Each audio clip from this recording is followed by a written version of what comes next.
जिंदगी की कहानियां अक्सर हमें सोचने पर मजबूर करती है। एक मासूम बच्ची, एक बस ड्राइवर का दिल और एक सच जिसने सबकी जिंदगी बदल दी। आज की कहानी सिर्फ एक घटना नहीं, बल्कि एक सबक है कि कभी कभी छोटी सी नजर और हिम्मत किसी की पूरी दुनिया बदल सकती है।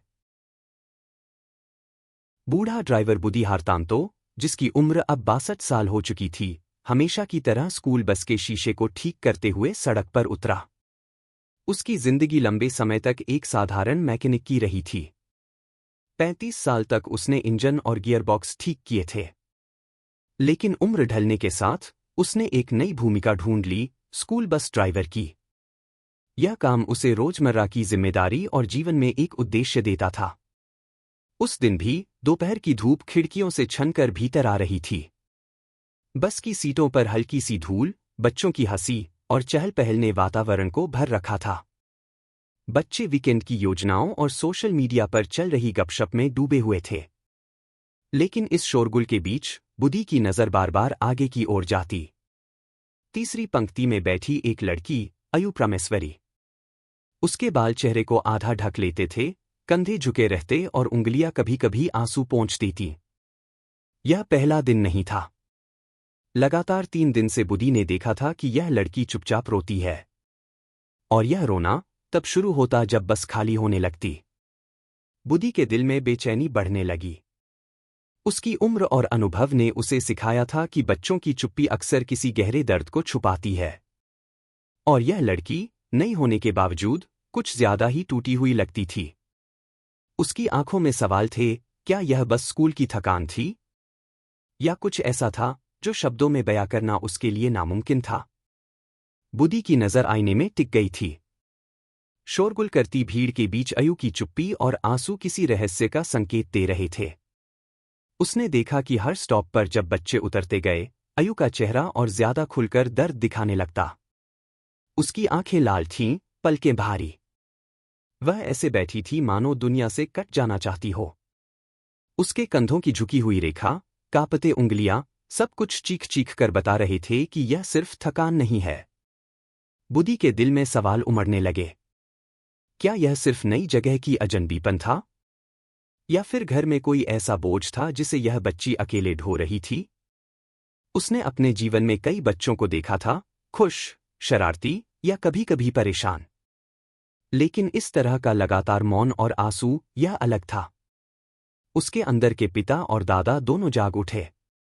बस की खिड़की से आती रोशनी में अयु के गाल पर चमकते आंसू किसी अधूरे किस्से जैसे लग रहे थे।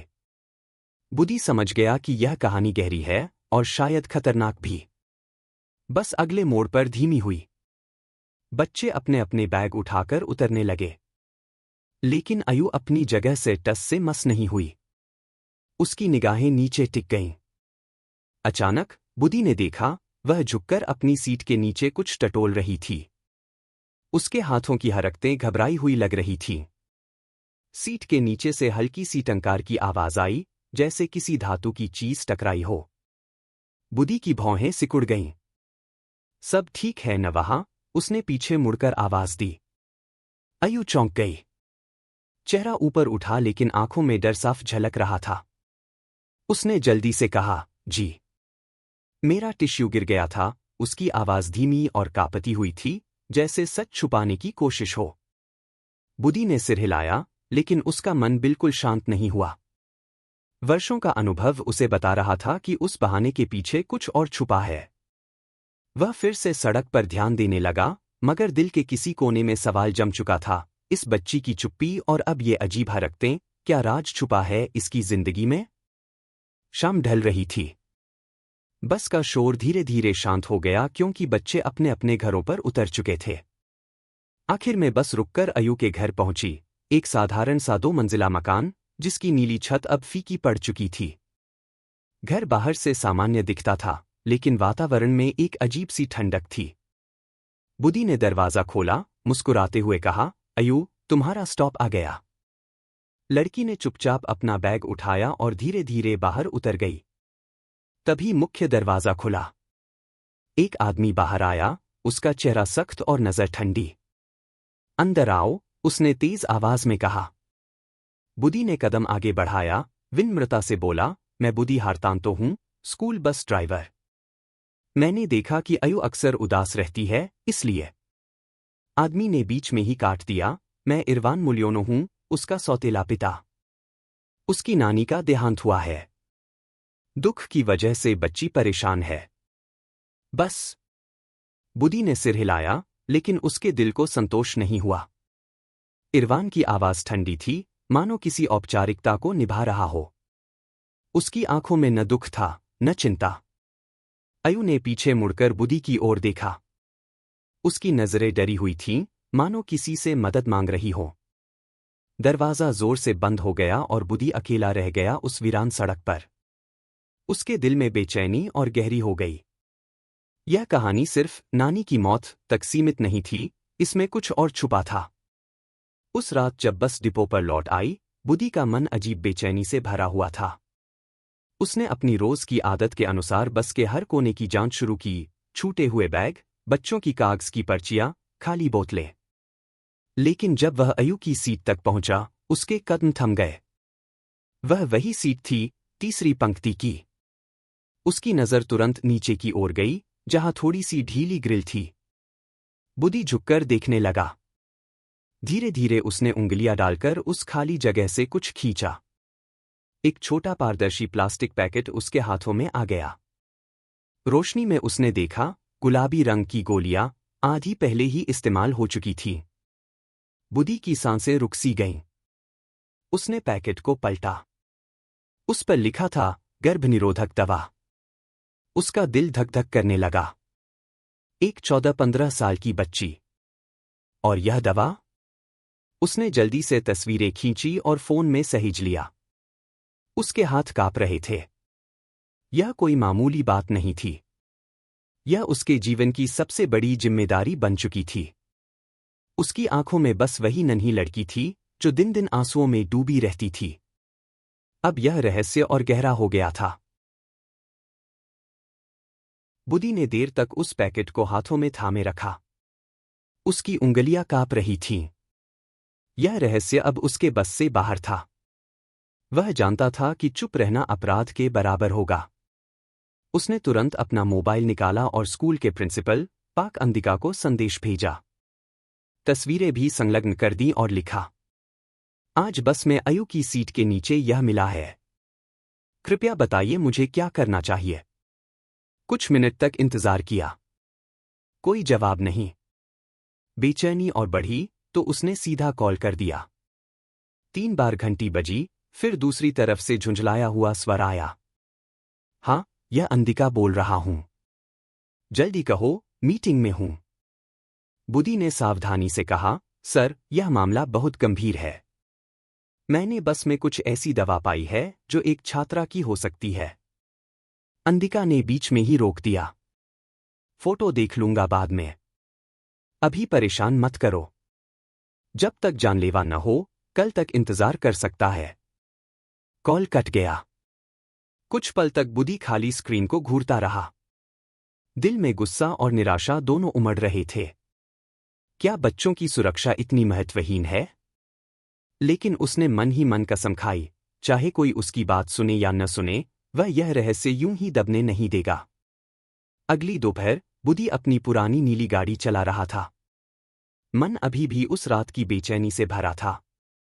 अगर प्रिंसिपल ने मदद नहीं की, तो अब क्या करूं? यह सवाल बार बार उसके दिमाग में गूंज रहा था। जैसे ही वह बाजार के पास से गुजरा, उसने एक परिचित चेहरा देखा। अयु, वही लड़की, फुटपाथ पर चल रही थी। उसके चेहरे का रंग उड़ा हुआ था, एक हाथ पेट पर दबाए हुए मानो दर्द से गुजर रही हो। बुद्धि ने तुरंत गाड़ी रोकी और धीरे से आवाज लगाई, अयु। लड़की चौंक गई, उसकी आंखों में थकान और डर दोनों झलक रहे थे। तुम ठीक हो? तुम्हें मदद चाहिए? अयु ने सिर झुकाते हुए कहा, मैं ठीक हूं। उसकी आवाज इतनी धीमी थी मानो हवा में खो जाए। इसी बीच, एक बुजुर्ग दंपत्ति वहां से गुजर रहे थे। उन्होंने बुद्धि और अयु को साथ खड़ा देखा और तुरंत संदेह से भर गए। सब ठीक है यहां? आदमी ने कठोर स्वर में पूछा। अयु ने एक पल झिझक कर कहा, ये मुझे डराते हैं। बुदी का चेहरा सफेद पड़ गया। दंपत्ति तुरंत अयू के सामने खड़े हो गए, जैसे ढाल बनकर। आप चले जाइए, वरना पुलिस बुलानी पड़ेगी। बुदी हक्का बक्का रह गया। वह सफाई देने की कोशिश करता रहा, मैं स्कूल बस का ड्राइवर हूं। मैं बस मदद करना चाहता था। लेकिन माहौल उसके खिलाफ था। मजबूरी में वह चुपचाप गाड़ी में वापस बैठ गया। गाड़ी धीरे धीरे आगे बढ़ी, मगर आईने में उसने आखिरी बार अयू को देखा। वह फुटपाथ पर झुककर उल्टियां कर रही थी। उसके दिल में एक ही विचार गूंज रहा था, कुछ बहुत गलत हो रहा है और मुझे इसे नजरअंदाज नहीं करना चाहिए। बुदी की कार धीरे धीरे फुटपाथ से आगे बढ़ी, लेकिन उसका दिल अब भी वहीं अटका हुआ था जहां अयू खड़ी थी। उसे पता था कि वह बच्ची कुछ बहुत बड़ा छुपा रही है। कुछ ही दूरी पर उसने एक और दृश्य देखा। अयू अब अकेली नहीं थी। एक काली सेडान कार के पास इरवान मुलियोनो खड़ा था। वही सौतेला पिता। उसके हाथ में दुकान की चाबी थी और वह अभी अभी एक छोटे शराबखाने को बंद करके बाहर निकला था। बुदी की सांस अटक गई। तो यही कारण था कि घर पर कोई नहीं था।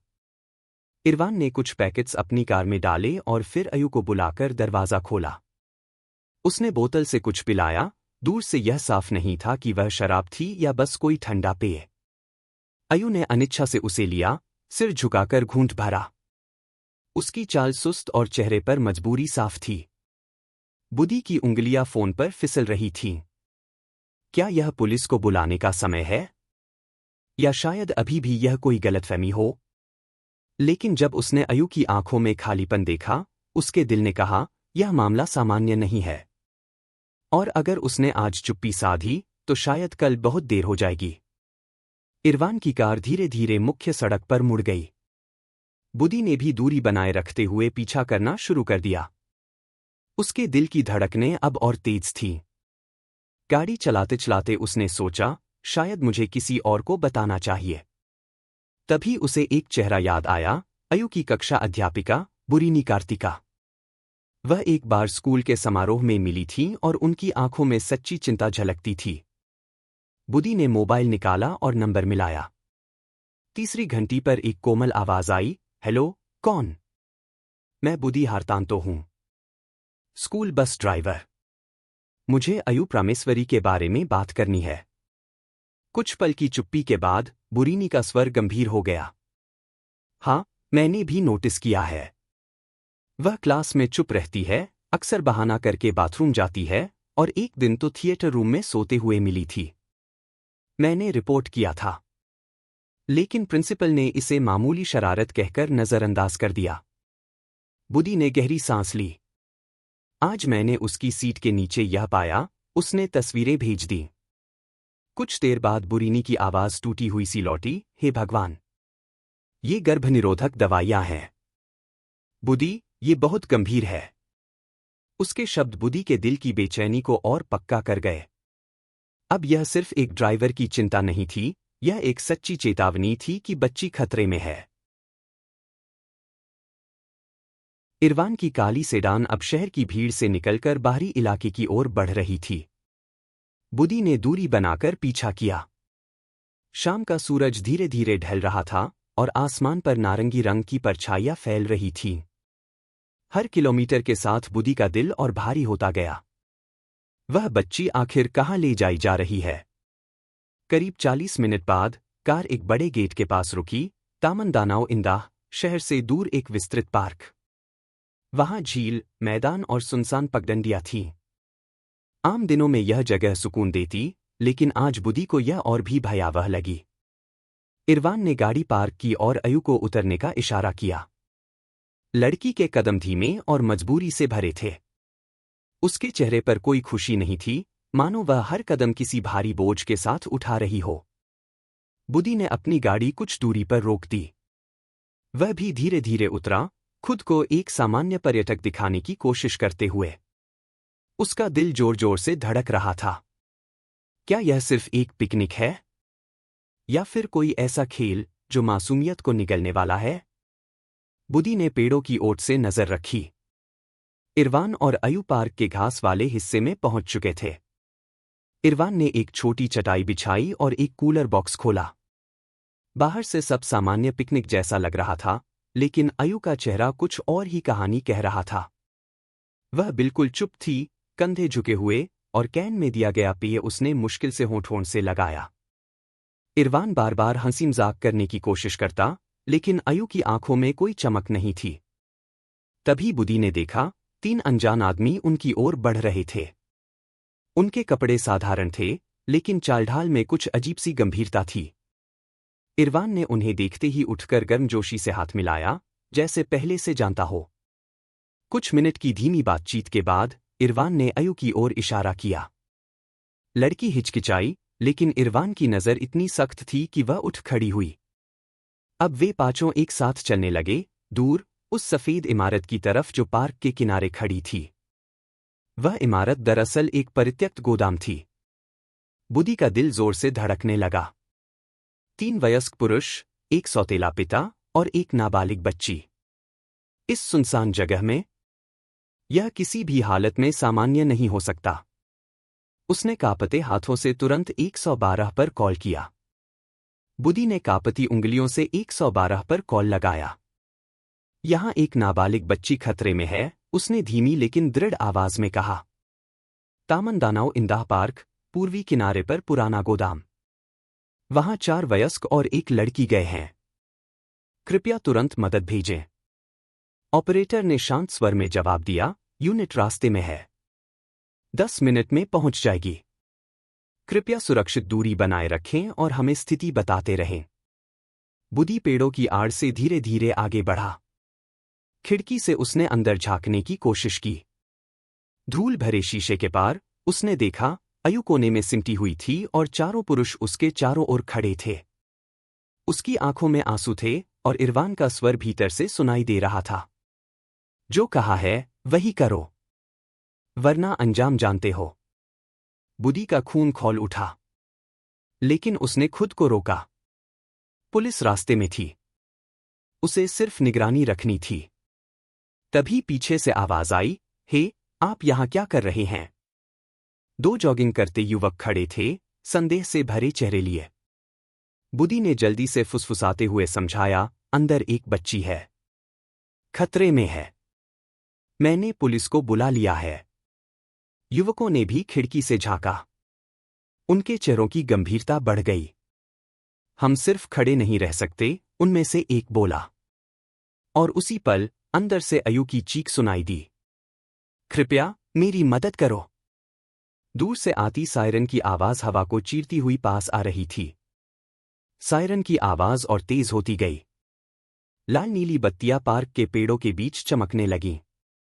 बुदी का दिल जोर जोर से धड़क रहा था। पुलिस ने तेजी से मोर्चा संभाला, गोदाम का दरवाजा तोड़ा और अंदर घुस गई। हाथ ऊपर। सब घुटनों के बल बैठो, आदेश गुंजा। तीनों अनजान आदमी डर से कांपते हुए तुरंत नीचे बैठ गए। लेकिन इरवान वहीं खड़ा रहा, अयु के बिल्कुल पास। उसकी आंखों में क्रोध और विरोध झलक रहा था। दूर हटो लड़की से, पुलिस अधिकारी ने दोबारा चेतावनी दी। इरवान बड़बड़ाया, यह सब गलतफहमी है, लेकिन उसके हाथ पास की बोतल पकड़ने लगे। तनाव की घड़ी में कुछ सेकंड ऐसे लगे मानो समय थम गया हो। आखिरकार इरवान ने गुर्राहट के साथ बोतल फेंक दी और हाथ उठाने पर मजबूर हुआ। पुलिस ने तेजी से सबको काबू में किया। हथकड़ी की आवाज गूंजी और एक एक करके पुरुष बाहर ले जाए गए। बाहर खड़े बुदी की आंखें अयु पर टिकी थीं। वह अब भी कोने में दुबकी हुई थी, चेहरे पर आंसुओं की धार, शरीर कांप रहा था। एक महिला पुलिसकर्मी धीरे धीरे उसके पास गई, हाथ बढ़ाया और फुसफुसाई, अब तुम सुरक्षित हो, बेटी। अयु ने सिर उठाया और उसकी आंखें सीधे बुदी से मिलीं, थकी हुई, रुन हुई, लेकिन उनमें कृतज्ञता की एक हल्की चमक थी। पुलिस की गाड़ी धीरे धीरे गोदाम से निकली। इरवान और उसके साथियों के हाथों में हथकड़ी थी, जबकि अयु को सावधानी से बाहर लाया गया। उसकी आंखें अब भी डरी हुई थीं, शरीर कांप रहा था। एक महिला पुलिसकर्मी ने उसे धीरे से कंबल ओढ़ाया और फुसफुसाई, अब तुम सुरक्षित हो। लेकिन बुदी जानता था, यह केवल शुरुआत थी। असली दर्द और सच्चाई अभी सामने आनी बाकी थी। अगले ही घंटे अयु को अस्पताल ले जाया गया। डॉक्टरों ने सामान्य जांच की, फिर और गहराई से परीक्षण शुरू किया। बुदी बाहर इंतजार कर रहा था, घड़ी की हर टिक टिक उसके लिए सजा जैसी थी। दरवाजा खुला। डॉक्टर ने गहरी सांस ली और पुलिस अधिकारी की ओर मुड़कर कहा, लड़की गर्भवती है। लगभग 3 महीने। बुदी की आंखें फटी रह गईं। उसके कानों में शब्द गूंज रहे थे, गर्भवती। सिर्फ 15 साल की उम्र में। वह धीरे धीरे कुर्सी पर बैठ गया। चारों ओर का शोर अचानक गायब हो गया था। सिर्फ एक बात साफ थी, अयु की जिंदगी कभी पहले जैसी नहीं रह सकती। अस्पताल की सफेद रोशनी के बीच अयु बिस्तर पर लेटी थी। उसकी आंखें छत की ओर टिकी थीं, होंठ सूखे और चेहरे पर थकान साफ झलक रही थी। दरवाजा खुला। उसकी मां, देवी, भीतर आई। चेहरा पीला, आंखें रोते रोते लाल। पीछे पीछे उसकी नानी, जो मुश्किल से चल पा रही थी। मां बिस्तर तक पहुंची और धीरे से अयु का हाथ पकड़ लिया। बेटी, ये सब सच है? उसकी आवाज टूट रही थी। अयु का गला भर आया। कुछ कहना चाहा, लेकिन आंसू बह निकले। उसकी चुप्पी ही जवाब बन गई। देवी ने चीखते हुए सिर झुका लिया। तुमने कैसे सहा इतना दर्द? और मुझे कुछ बताया भी नहीं? नानी ने कांपते हाथों से अयु के माथे को सहलाया। अब सब ठीक होगा, बच्ची। अब तू अकेली नहीं है। बुदी दरवाजे के बाहर खड़ा था। अंदर से आती सिसकियों ने उसका दिल चीर दिया। यह सिर्फ एक अपराध का खुलासा नहीं था, यह एक परिवार की आत्मा का टूटना था। मां की आंखों में गुस्सा और अपराधबोध एक साथ उमड़ रहे थे। उसने फुसफुसाते हुए कहा, मैं उस आदमी को कभी माफ नहीं करूंगी। कभी नहीं। अस्पताल के कमरे में रात का सन्नाटा पसरा हुआ था। मां और नानी थककर कुर्सी पर झपकी ले रही थीं। लेकिन अयु की आंखों में नींद कहा। वह छत को देखती रही, आंसू चुपचाप गालों से बहते रहे। बुदी धीरे से दरवाजा खटखटाकर भीतर आया। उसके हाथ में 2 कप चाय थे, जो उसने नीचे की कैंटीन से मंगवाई थी। उसने एक कप मां के पास रख दिया, दूसरा अपने हाथों में थामे रहा। वह अयु के पास बैठ गया, धीरे से बोला, बेटी, दर्द बांटना चाहिए। अकेले उठाना आसान नहीं होता। अयु ने पहली बार उसकी ओर देखा। उसकी आंखों में भय, अपराधबोध और थकान का सागर था। मैं सबकी गलती हूं। अगर मैंने पहले ही कहा होता, तो शायद। बुदी ने नरमी से सिर हिलाया। नहीं, दोष तुम्हारा नहीं है। गलती उनका है जिन्होंने तुम्हें डराया, चुप कराया। याद रखो, एक बच्ची कभी दोषी नहीं होती। कुछ क्षण खामोशी रही। फिर अयु की आवाज टूटी हुई सी फुसफुसाई, अगर बच्चा सच में पैदा हुआ तो? बुदी की आंखें भर आईं। उसने धीरे से कहा, तो याद रखो, चाहे जो हो, तुम अकेली नहीं हो। दुनिया चाहे जो सोचे, तुम्हारे साथ तुम्हारी मां है, नानी है। और मैं भी। उसकी बातों में कोई बड़ी बड़ी बातें नहीं थीं, सिर्फ सच्चाई और सहानुभूति। और उसी क्षण, पहली बार अयु ने उसका हाथ कसकर पकड़ लिया। अगली सुबह अस्पताल का माहौल और भी भारी हो गया। डॉक्टर ने रिपोर्ट थमाते हुए कहा, अयु सचमुच गर्भवती है। अब परिवार को फैसला लेना होगा, क्या बच्चा जन्म लेगा या चिकित्सा मदद ली जाएगी। कमरे में सन्नाटा छा गया। मां देवी की आंखों में आंसू उमड़ पड़े। वह सिर्फ 14 साल की है। यह उसके लिए मौत जैसा होगा। नानी ने सिर झुकाकर धीरे से कहा, पर बच्चा भी उसकी जिंदगी का हिस्सा है। अयु दोनों के बीच बैठी, घुटनों को सीने से लगाकर रो रही थी। मैं बस आजाद होना चाहती हूं। मैं नहीं चाहती कि यह सब मेरी यादों का हिस्सा बने। बुदी दरवाजे पर खड़ा था। उसने धीरे से कहा, जो भी निर्णय होगा, वह तुम्हारे दिल की शांति के लिए होना चाहिए। कोई तुम्हें मजबूर नहीं कर सकता। सबसे जरूरी यह है कि तुम जानो, तुम्हारी जिंदगी अब भी कीमती है, तुम्हारा भविष्य अब भी उज्जवल हो सकता है। उसके शब्दों ने कमरे में एक अलग ही सन्नाटा भर दिया। अयु ने आंसुओं से भरी आंखों से उसकी ओर देखा, जैसे पहली बार विश्वास हुआ कि शायद सब कुछ खत्म नहीं, बल्कि अभी भी उम्मीद बाकी है। अस्पताल की खिड़की से सुबह की धूप अंदर आ रही थी। कमरे में अजीब सा सन्नाटा था, लेकिन अब वह कल जितना भारी नहीं था। अयु बिस्तर पर बैठी थी, माँ देवी उसके पास और नानी सिरहाने। उनके चेहरों पर थकान थी, पर साथ ही दृढ़ संकल्प भी। हमने तय कर लिया है, देवी ने डॉक्टर से कहा। हम अयु का भविष्य बचाना चाहते हैं। हम चाहते हैं कि वह पढ़ाई करे, अपनी जिंदगी खुद चुने। हम उसका साथ देंगे। डॉक्टर ने सिर हिलाया। ठीक है। अब उसकी देखभाल हम करेंगे। बुदी दरवाजे पर खड़ा सब देख रहा था। उसकी आंखें भर आईं। इतने दिनों से उसने बस यही चाहा था कि कोई अयु का दर्द सुने, उसका साथ दे। और आज वह सच हो रहा था। अयु ने धीरे धीरे नजर उठाई और बुदी की ओर मुस्कुराई। मुस्कान बहुत छोटी थी, लेकिन उसमें एक नई उम्मीद थी। धन्यवाद चाचा बुदी, उसने धीरे से कहा। उस क्षण बुदी ने समझा, कभी कभी एक इंसान का छोटा सा कदम किसी और की पूरी जिंदगी बदल सकता है। अयु की कहानी हमें याद दिलाती है कि इंसानियत अब भी जिंदा है। अगर बुदी जैसे लोग अपनी आंखें और दिल खोलकर देखें, तो कोई भी बच्चा अंधेरे में अकेला नहीं रहेगा। अगर यह कहानी आपके दिल को छू गई हो, तो चैनल कहानियां जिंदगी की को सब्सक्राइब करें, ताकि ऐसी और सच्ची कहानियां आप तक पहुंचती रहें।